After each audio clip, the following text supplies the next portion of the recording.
overs gone. Target is 165. 5 more runs, and England are in the semi-finals. Jack's at the crease with 28 runs from 22 balls, and Overton, who's yet to open his scoring. It's a guaranteed victory, really, for England. But let's all pay respects and bow down to one Harry Brook, captain, fantastic. Asked for courage, asked for his players to be brave, and led by example. He's a middle order batsman. He- he's a big hitter. Oh, that's another wicket for Pakistan. England are now 160 for 7.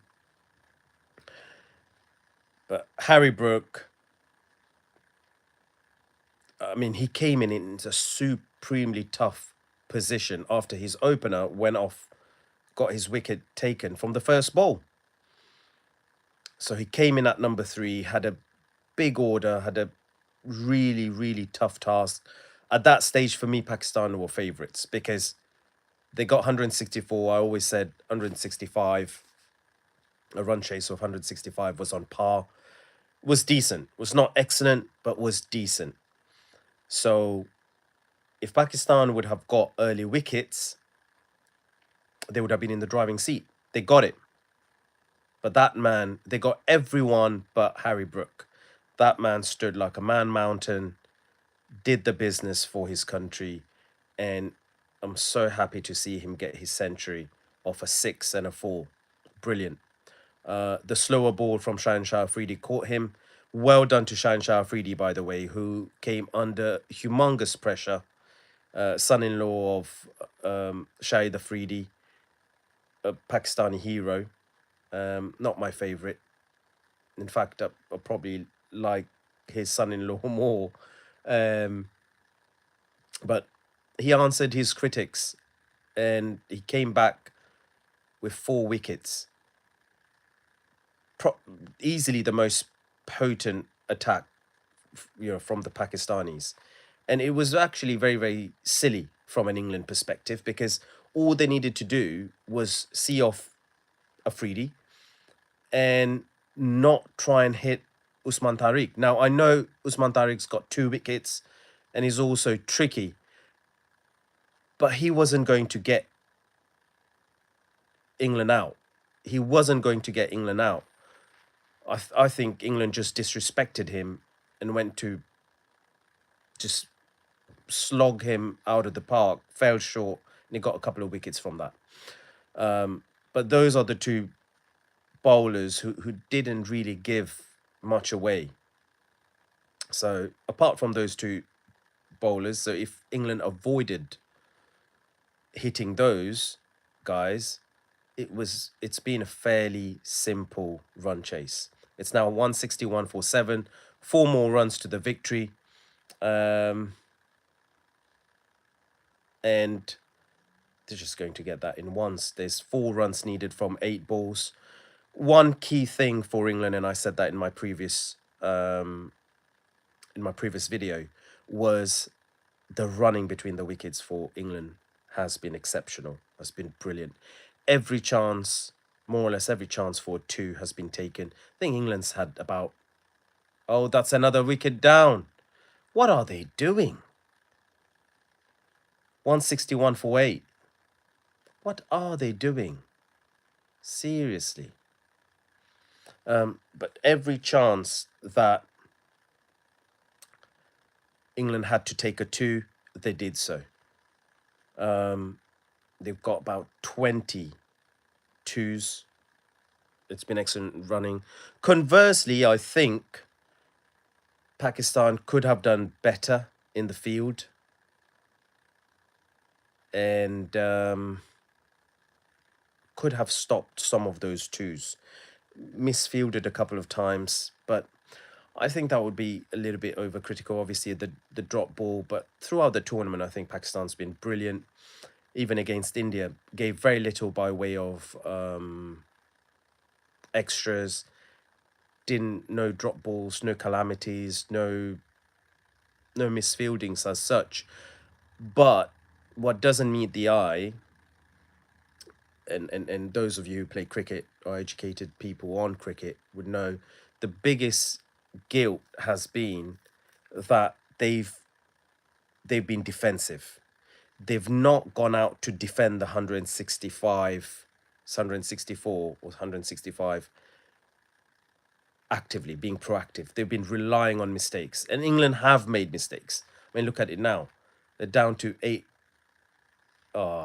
Easy run from Archer. Again, yet another misfield from the bowler. 162 for 8. I mean, 3 runs from 6 balls. This could have got tasty had they not taken the one last run. This would have been very tricky.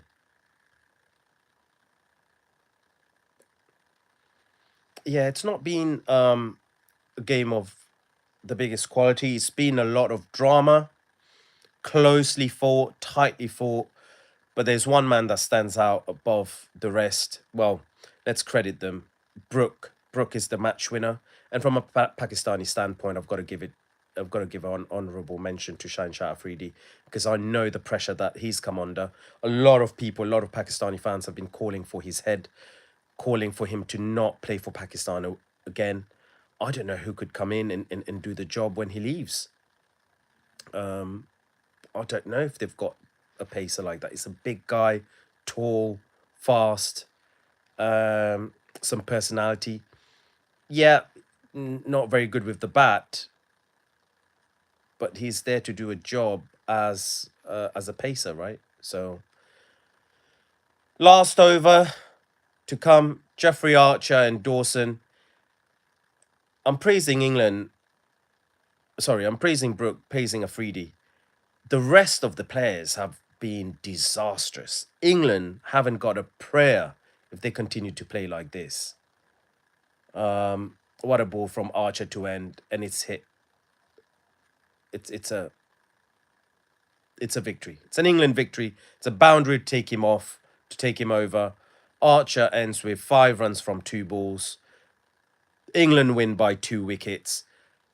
What a shame of a performance otherwise from England especially. How has this match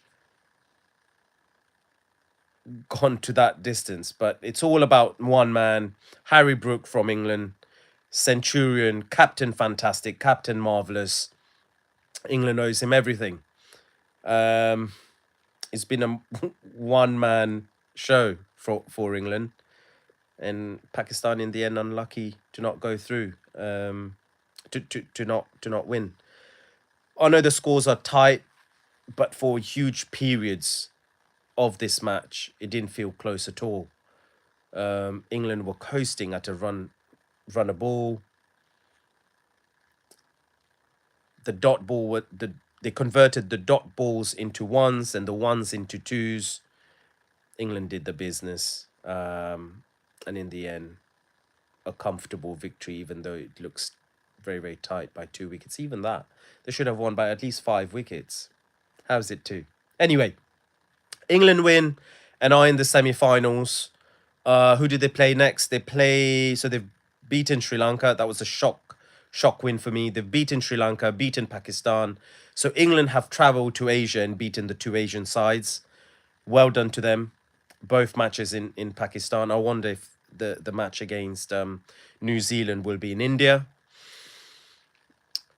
That would be, for me, I think that would be the decider as to who finishes top, who finishes second. But either way, England are in the semi-finals, and could potentially be the team that India faces in their semi-final if India win tomorrow.